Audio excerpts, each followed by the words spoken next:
Ang mga politisyan, 2022 pa lang, nagsugod na silang plano para 2028. Ang ubang mga politisyan, kamao sa doon tatang mo pili. Kay pataka lang tagpili ang mga tao mapahimuslanon, mao ni karon kinawatay to damak. Nganong di man masakpan, may kay nilang pagkasabot gikan sa nasyonal hangtod sa local level. Iginalagpahimos tagbaw sa ilang panginahanglan, wa na mo tan-aw sa panginahanglan sa mga taong nagpili nila so mga flood control, wa day mga kabilyang gipamutang, pile ra day ang bato nya pagkaigos baha nangalusno lang. Nganong gibuhat mo na nila? Kay ilang gitubag ang ilang panginahanglan, dili ang panginahanglan sa katawhan. Tanawa karong panahos eleksyon, sunod tuig. Tanawa sunod tuig. Daghan na kayo na nga magsigig pamarayig nato. Unsa man gyud mabukas ilang baba, mualagad, muserbisyo, may kayong hapakubat. Dadagan ang Lito News Update. Katong panahos pandemic, bisag wa na gani pandemic, manghatag gid mi og mga 5 kilo rice, mag-average og 2,000 ngadto 3,000 ka pamilya, mga kaupat ngadto ka 5 kada tuig dito. Ngano man, nakita man namo ang panginahanglan, sige mamigtan-aw sa panginahanglan. Anha kita magkahiusa diha. Ayaw tan-aw sa imong panginahanglan, ang panginahanglan sa imong isig katao. Sa ato rong mga leader sa politika, kinsa man gikan sa nasyonal hangtod sa barangay level, kinsa kaha diha nga mga officials elected ug appointed nga ato yung maingon nga nagsigig yung tan-aw sa panginahanglan ug mitubag sa panginahanglan sa katawhan, mga Marcos Group, Duterte's Group, or Pinklawans Group. Ay tubag kanang diha ba maunay nindot kayong engage nato. Kay doon na rabay umaabot nga eleksyon, may nang magsugod na takaron karong 2028 eleksyon naman.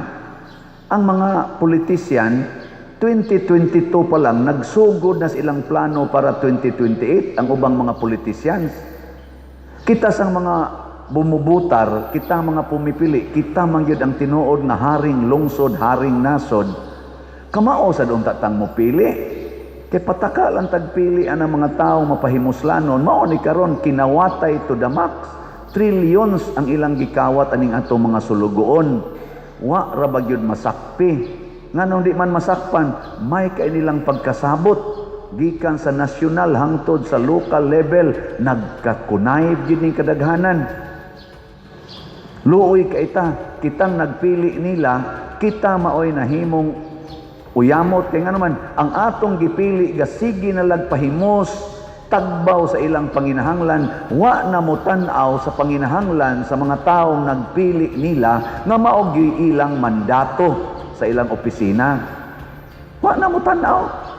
Napaday ni tan-aw karon nga ang atong mga flood control, wa day mga kabilyang gipamutang, pile ra day ang bato nya pagkaigos baha nangalusno lang nga gipang picturean sa social media. Ay karon na sang bagyo na sad nga si sa tong bagyo Basyang unaan na sa flood control nga na kuan na tingin na sa una natandog na tingali na panahong Tino og katong una gipun-an na sang Basyang ang nahugno na gyud ang nakita mga bato ra day gipile na gagmayng kabilya lagyo pagyud kayo. Kinsa may makasustenir ang nagsigihag damag sa tubig nga flood control man na. Nganong gibuhat mo na nila? Kay ilang gitubag ang ilang panginahanglan, dili ang panginahanglan sa katawhan nga mao'y nagtuboy nila. Di na nato usbon. Ngita ta, makita man gyud nato. Mailhan man na social media, na as mainstream media, na as radyo, na as TV, na as mga istorya-istorya. Di lang sa tamo nunot dayon ato sang i-verify sa ilang binuhatan para nako dili ta mo ingon loyal ko sa mga Marcos, loyal ko sa mga Duterte, loyal ko sa mga yellow or pink.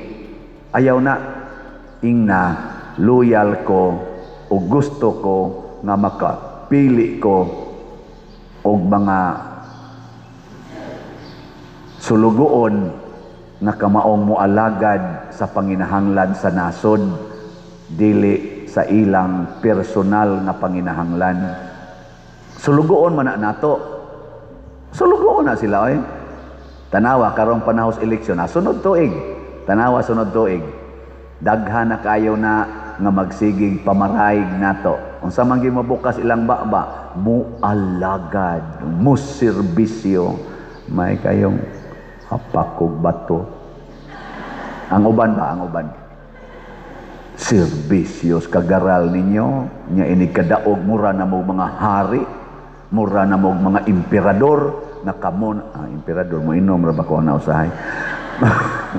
Ari lang tas pundador. Nga kamo na magbuot.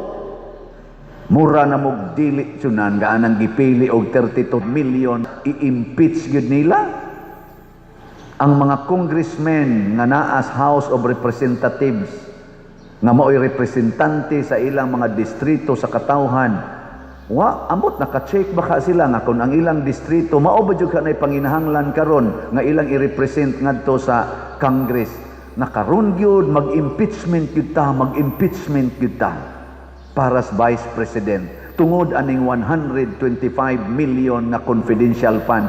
Mao ba ka nay sentimento karon sa mga distrito nga ilang gi-representahan? Ambot ni check pa ba na sila?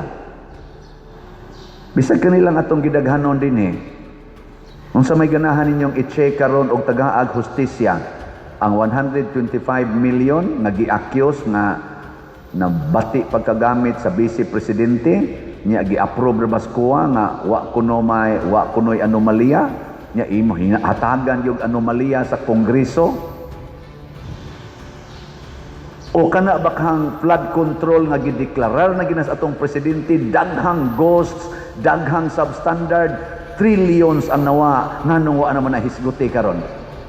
Nganong ari man ta mo shift sa impeachment nagamay kaayog kantidad 125 million inka haron sad makurihian pader unya katong to ang flood control kinsa may kurihian nato atong wap ang may napinpuwent hangtod karon 40 matun dako at trillions man to ingon ana ba basig panginahanglan ra na nila nga i-impeach ang Vice Presidente for their political agenda pero wa sila'y agenda para sa kaayuhan sa nasod aron makoreksyonan kining corruption nga trillions of our funds. Inutang ra ba nato ang mga funds nato uban mga budget, inutang ra ba nato nangawa na sa atong panudlanan, wa madapat sa atong mga proyektong panginahanglan gyud sa katawhan. Mga igsuon, kinahanglan tag point of contact to our God, and that is our heart. Muna may touch my heart, O Lord. Hikapa ang akong kasing-kasing mahal nga Birhen Maria. Mahal nga Birhen nagtan-aw gyud sa atong panginahanglan. Mao nang bisag ang iyang anak maoy patyon para lang ta maluwas, iya gyung gihatag. Kay wa siya maghuna-huna sa iyang panginahanglan kung dili ang atong panginahanglan. Last na lang lingi sa imong tupad. Inga andam kong mutabang nimo. Inga ba? Na andam jud kong mutabang nimo. Nya ingno di kasi mong tupad ayaw nagpaningil ha.